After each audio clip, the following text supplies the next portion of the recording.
getting fucked up. It's in like, my tongue is not going to realize how bad this is halfway through this beer. It's definitely a beer taster's beer. You wouldn't want this to be your first introductory craft brew, because that one will put some hair on your eyeballs. Right. It's not bad, but it's not good. You know what I mean? Because it's like, it's harsh. It's strong, yeah. Yeah. But, I mean, it gives it the flavor, too. But I like that. Yeah, well, we like that. Now, Yeah. just starting out, it'd been like, give me something yellow. Yeah. Your tongue's buzzing a little bit. It's good. So we are not going to get a refill. We are going to continue to sip on this very slowly, and we will be back right after this.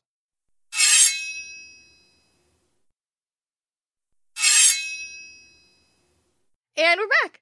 So we've left Zedd and Adie, and we are joining Rachel. She is feeling like safe and all good, and she's forgetting all the bad shit that they've been through. She's undressed by some weird spirit hands, and these hands heal her as she sits on the edge of this pool of water. And weird voices are telling her that she's going to be safe there for always. And this just sounds super above board and not sketch at all. Yeah, that's not weird at all. Seriously, though, the thought of spirit hands undressing a little girl is worrying. Chase is right across the way, as we find out here in just a second. And he's completely oblivious to all of this. He gives it no thought at all. He's not paying attention. I mean, his guard is completely down. We don't know who the fuck this is, or was. If it's a spirit of some kind, it's not really clear. It's all hazy a little bit. But, fucking dude. That was my initial thought, too. And I was like, okay, maybe it's supposed to be like an innocent, like, you know, guardian, like, cleaning, you know, bathing. Yeah, child. I don't think anything bad happened, to be clear.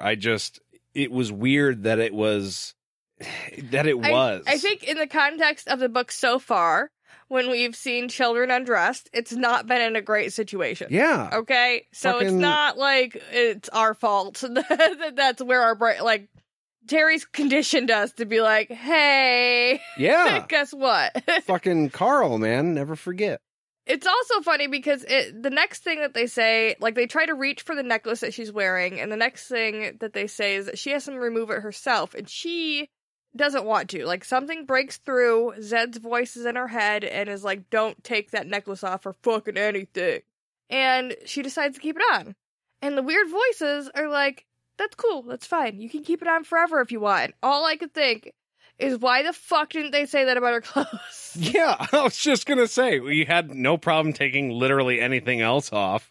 Why is the necklace? I mean, we know why the necklace is, but no questions raised. And I'm sure it's because she's just taking a bath. I know, but, like, come on. With everything else that we've seen in this book so far, like, and I mean, just not keep even the kids dressed, okay? Chase at that point. It's like Rachel has suffered abuse herself. Mm-hmm.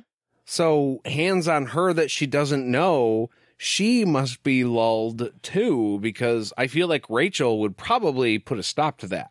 She's young, but she, like, I don't know.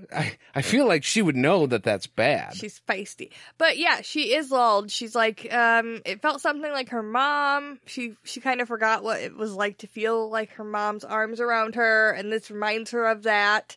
So there is like a thing going on here. Overwhelming safety. So yes. She just knew that it was okay. And I mean, nothing happened. And there wasn't eyes that I know. It was just hands. Which is still a little weird. But right. like, there wasn't it's an not actual like somebody person. was gawking No. at her. Yeah. I'm not trying to justify it. It's still fucking weird. Well, she gets into the water. She swims over to Chase, who, like you said, was just across the pool. And she's feeling, like, fucking great. Okay? She asks Chase if they ever have to leave, and he's like, no, the weird hands say we can stay forever. This is Because fine. we can stay. This is great. We were in a desert and all of a sudden pool. Right. Yay! They got a swim up bar. We're never leaving. I mean, fair. Kids meet hands. That's your new mommy. Fucking weird. Mm-hmm. They take a nap in the water, which seems super duper safe, let me just say. Then they get out and their clothes are clean and dry, and it's like, this is a magical heaven world. It's just, everything is wonderful. There's kids that play with her. Everybody loves her. You can't really ask for much more, right? This is what Richard was talking about. What if the visions are fucking great? What if being in perdition is just like heaven? What if I don't want to leave? Well, apparently, scary as hell on the outside, but this also confirms that, like, Chase and Rachel were actually there. Right. And now they're actually there. Exactly, which still is surprising to me that they caught up to him as quick as they did, because he had checked behind him for quite a consistent period of time, and there was nobody there. The desert was empty. But this also brings up a point that was brought up in the comments of one of our last episodes. Now, when we were talking about the visions last time, we were kind of joking about how Richard was yelling at these visions, and it didn't really make sense, because if it's magic, why the fuck would the magic listen to him, right? And Aaron pointed out in the comments that the magic was fucking with their heads and not, like, actually fucking with the environment around them, which is why they were actually able to, like, yell at themselves and redirect the visions in a way. Now, not all the visions. Some of them were external visions that they could see together, which is what's happening with some of the stuff with Chase and Rachel right now. So it's not just one type of vision that's happening here. It's two types. And I mean, I think that's what makes the mix so dangerous, because you can't really tell. Maybe that is something inside my head. Maybe that is an actual fucking no shit cliff that we are about to run the horses off. Right. It doesn't matter if we see the same thing or not. Because if we don't see the same thing, it could still be a vision. And if we do see the same thing, it could still be a vision. Right. Yeah. Okay. You can't win. You can't win. No. Unless you're these two. Because, I mean, weird. Very weird. But, like, pretty good. They seem comfortable, well rested. Chase says he's at peace. He's like, cool, I don't have to fight anymore. He does show her places that he apparently grew up in, which is obviously a vision. For sure, a vision. And Rachel is, like, happy that he's happy. Everybody's happy. Everything's good. All good, and yet kind of bad, because they are still stuck in perdition. Right. They are going to have to be, like, gotten out of there. They might not even know what they've walked into. Well, and as we've heard before, apparently you don't come out if you're stuck in there. So something needs to happen to get Chase and Rachel out of there, because if not, they're going to be stuck there for literally ever. Well, and as far as we know, nobody else is coming that way, period. Oh, yeah. Everybody's going literally in opposite directions. Yeah. So, yeah, it's not looking good. They're good and fucked. But great. But super. Yeah. Yeah. Super, super duper great. So abruptly, we turn from this happy little oasis in the middle of the desert to a not-so-happy scene in, like, the dungeons of the Palace of the Prophets. We join one of the Sisters of the Dark. We're going to call this one Old Blue, because I don't have a fucking name for her. Really? I didn't know Frank Sinatra was a Sister of the Dark. Oh, blue eyes. Well, she's the one with the blue eyes and the violet flecks. So, that's it. But not all. This one levitates. She levitates, Jade. Yeah. That's never a good sign. Have you seen any movie ever? The bad guy always floats. Well, and not only is she floating, she's floating in the most creepy fucking way possible. She's crisscross applesauce, with the dead kid in one hand and the Quillian in the other. That's right. She drops the kid and stands up, telling Zedd to come in. I feel like that's something you lock your door for, right? I mean, I would. But I mean, that's just such a creepy thing to be doing in the first place. Like, I don't know. I feel like maybe I wouldn't be scared of somebody walking in, because I know that they would be creeped the fuck out if they did. They should want to leave immediately. Oh, what are you doing? Floating in the dark? Yeah, that's cool. I'm just going to leave you, let you do your thing. I don't want to be a part of that. And also the transition of her just, like, dropping the kid and then standing from the weird levitating position is also just weird in my head. Her head didn't move at all, right? It, like, just stayed right there. as Yeah. everything else moved around her. Ugh. Yeah. Weird. Don't like her. Nope. So when Jed comes in, he tells her that the quote-unquote owner wants the statue back, and she doesn't like it when Blue takes her shit. How weird is it that this woman is called the owner and not one of any number of nicknames that you probably would have naturally come up with? Like, I know that these women aren't sharing their names, right? That's why we're calling them by nicknames, because we don't get their names. You'd be like, fucking Deep Voice McGee, I don't fucking know, something. But you definitely come up with a name. I don't know, it seems strange. We gave fucking the owner a name right away. That's fucking Lady Sod. Yeah, took 2 seconds. Put some effort into it, guys. Right? And Blue, she has a fucking nickname too. She's unconcerned about this. She's done with the Quillian, and she doesn't work for Lady Sod anyways. She tells Jed that she just took the gift from this boy that she killed. Like, obviously that's what you were doing. But she doesn't need to fuck a demon every time now that she has taken the man's power once. So that gets you into the club. Yeah. And then once you're in the club, all your drinks are paid for.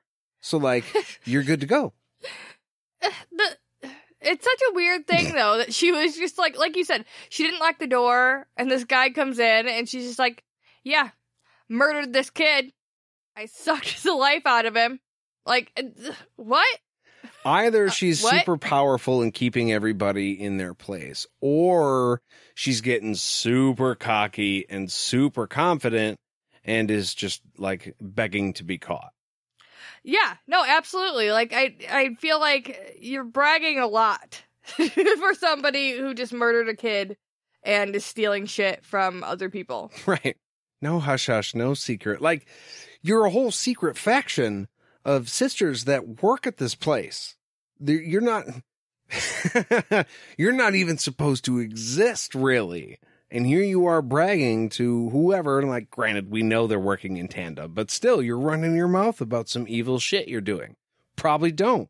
Probably lock your fucking door next time. I mean, it's kind of weird that Jed even knew where she was to begin with. Maybe she told him, like, hey, come find me down there. I'm going to be doing some weird stuff. You're going to want to check it out. Well, I don't know about you, Jade, but after I see some weird shit, I think I need to have a drink. So I'm going to do that, and we're going to be back right after this.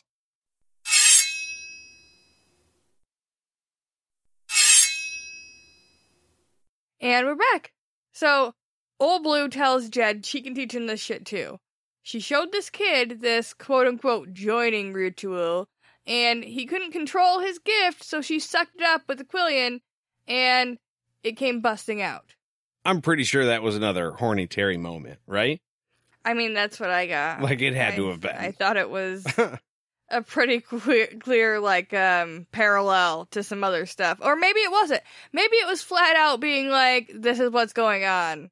Because, I mean, that's what happens in this book all the time. Well, look what happened to Rachel. You think the worst, and then it's really not that at all. And then you think something else is totally fine, and it's the worst thing that your eyes have ever read on a page. And I mean, considering the other way that they get this, like, they fuck the demon, or they skin somebody, and the boy wasn't skinned, so, yeah, I don't know. I'm just saying, it's not cool. No. So this boy came from the village. He was too young for the palace to notice. That's how old Blue picked up on it, and then she went out and scooped him up. She tells Jed she's gonna make him dispose of the body, because she doesn't want to fucking do it, and he has to do whatever the fuck she says, because, you know, collar. So one of the things that she tells him is that this kid is probably the product of one of the wizards in training heading out into the city and, like, having sex. So there's a very real chance that this could actually be his kid. Which is super fucked up. But it doesn't surprise me that everybody's just kind of emotionally numb in this place, because apparently they've been tortured since they were children. How fucking bizarre. And that doesn't even seem to cross his mind. No. He's just like, whatever, I gotta do it. Well, he's been fucking, like, the sisters, so maybe he's not worried, because he's like, whatever, I've been fucking my teachers since I was super young, so we're good.